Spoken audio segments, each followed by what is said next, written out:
Hayotimizda erkaklar turli rollarni bajaradi. Turmush o'rtoq, ota, himoyachi, maslahatchi. Lekin shunday paytlar ham bo'ladiki, erkak kishi o'zining mas'uliyatini to'liq anglamaydi va bu butun oilani og'ir ahvolga solib qo'yadi. +1 301 760 60 70 aziz do'stlar, bizning WhatsApp raqamlarimiz. Shuningdek, unutmang, bizda Alkitab Media internet saytimiz ham mavjud. Bugungi dasturimizning mavzusi er qanday bo'lmasligi kerak deb ataladi. Ayol kishi ko'pincha uyda va farzandlarini boqadi, ovqat tayyorlaydi, uy ishlarini bajaradi, go'yoki bir nechta vazifani bir zotga yuklaganday. Lekin ba'zan erkak kishi kechqurun uyga kelib, ovqat tayyor emasligidan shikoyat qiladi, bola norohat bo'ladi, bo'lsa bu sening farzanding deb undan qochadi. Lekin shu bola faqat onaga tegishlimi? Otalik ham mas'uliyat, ham mehr talab qiladi. Ayrim erkaklar ayollarning kechinmalariga, charchoqlariga yetarlicha e'tibor bermaydi. Tanqid qiladi, doim haq deb hisoblaydi. Ayolning fikrini e'tiborsiz qoldiradi. Bunday munosabat na ayoliga tinchlik beradi, na farzandlariga. Ba'zan ba'zi otalar qattiqqo'l bo'ladi. Havorang, xohishiga yetmasang achuv, g'azabli bo'ladi. Uyda doimo soya, ya'ni salbiy energiya bo'ladi. Ayoli tushkun, farzandlari asabiy bo'lib o'sadi. Keyin esa hayotidan norozilik boshlanadi. Bir erkak ayoliga qo'pol, tanqidchi, qattiqqo'l bo'lib, uni faqat buyruq bilan boshqarsa, bu oilani yaxshilikka olib bormaydi. Ayol bu munosabatda o'zini yolg'iz his qiladi, muhabbat so'nadi, ehtirom yo'qoladi. Eslatib o'tishni istayman, ayol ham inson, u ham tinchlikka, mehrga tushunishga muhtoj. U bilan yaxshi muomala qilish zaiflik emas, aksincha haqiqiy mardlik va yuksak ma'naviyat belgisidir. Er qanday bo'lishi kerak? U e'tiborli bo'lishi kerak, mehribon va sabrli, tanqid emas, qo'llab-quvvatlashi kerak. Farzandlar tarbiyasida ayoli bilan yelkadosh bo'lishi kerak. Oilada shodlik va tinchlik muhitini yaratishi kerak. Agar bir erkak samimiy, bag'ri keng, sof niyatli bo'lsa, u oilasini baxtli qila oladi. Ayol unga ishonadi, sevadi, hurmat qiladi, chunki u uning haqiqiy do'stiga aylanadi. Aziz tinglovchi, agar siz erkak kishi bo'lsangiz, o'zingizni tinglab ko'ring. Ayolingiz fikriga, uning charchog'iga, yuragidagi holatiga diqqat qiling. Agar ayol bo'lsangiz, biling, siz faqatgina uy xizmati uchun yaratilmagansiz. Siz ham e'tibor va himoyaga loyiqsiz. Bilasizmi aziz do'stlar, buni tan olish kerakki, barcha erkaklar ham oilada yaxshi turmush o'rtoq bo'la olisha olmaydi. Lekin ular bunday bo'lib tug'ilmagan. Ko'p xulq-atvor u yerda o'z vaqtida to'xtatilmagan, anglanmagan, o'zgarilmagan.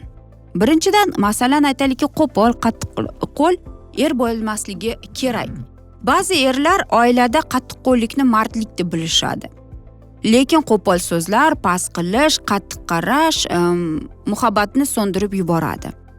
Qo'rqqan ayol itoat qilsa ham sevmaydi. U yopiladi, u so'nadi.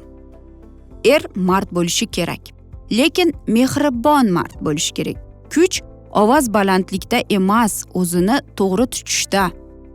Ikkinchisi, hech narsaga qiziqmaydigan, betaraf er bo'lmaslik kerak.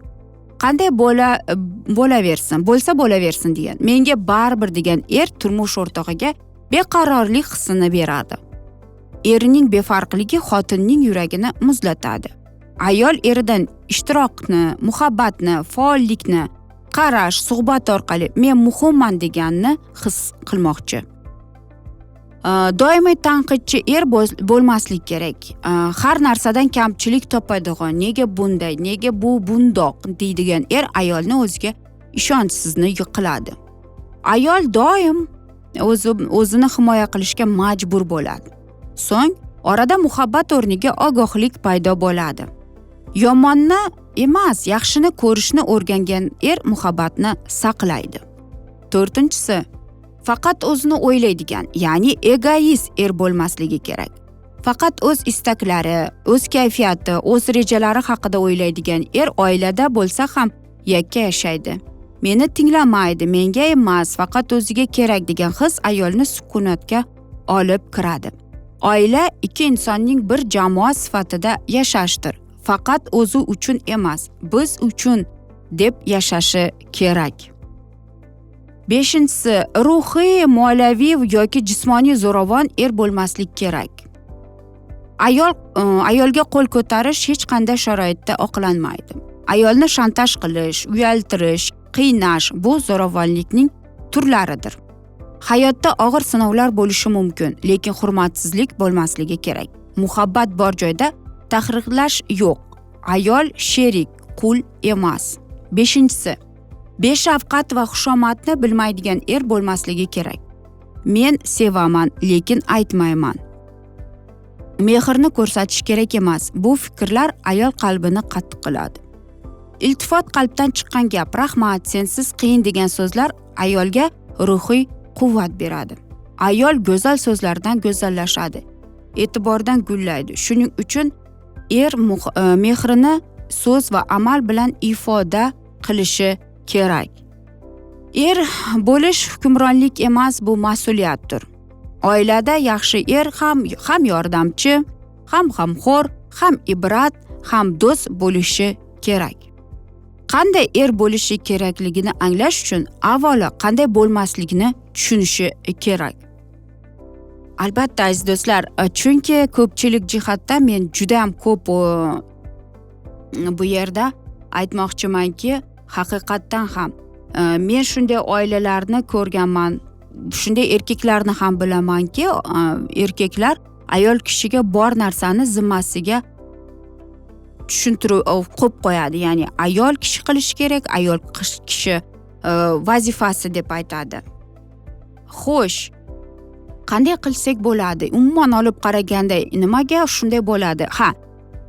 Bilasizmi, agar meni bolaligimdan olib qaraydigan bo'lsak, dadam harbiy bo'lganligi sababli men ko'p narsalarni ko'rmas edim va meni fikrimcha, umuman olib qaraganda ko'pchilik aytadiki, bu noto'g'ri deb aytadi, lekin dadam umuman bizga gapirmasdi. Lekin qo'l ko'targani kelganda birinchi o'rinda albatta tabiiy holki dadam bo'lgan. Va oxir oqibat albatta men hammadan, mana oilada biz 3 ta aka-ukalarmiz, men eng ulg'ayganiman va mana shu aytaylikki o'spirim vaqtida yaxshigina bir kuydirgi bo'lganman. Va mana shu narsa, lekin aziz do'stlar, bir narsani aytib o'tmoqchimanki, men o'zim uchun bir narsa qilib xulosa chiqarganmanki, men birinchi marotaba turmushga chiqqanimda men o'shanda anglab yetganmanki, meni turmush o'rtog'im bo'lmaydi, chunki u mening fikrimcha onasi nima desa shuni qilardi, onasi bu desa,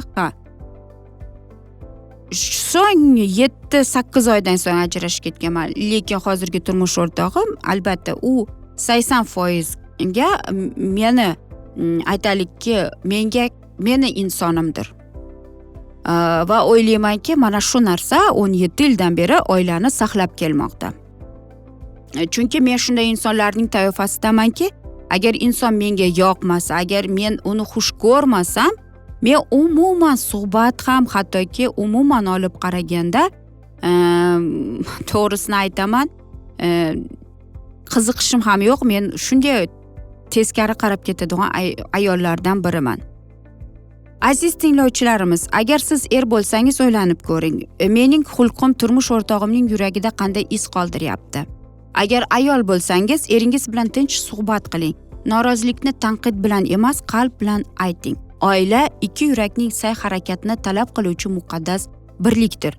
Er qanday bo'lmasligi kerak degan savolga javob topish, uni qanday bo'lishi kerakligini anglashga yordam beradi. Biz esa mana shunday asnoda bugungi dasturimizni yakunlab qolamiz.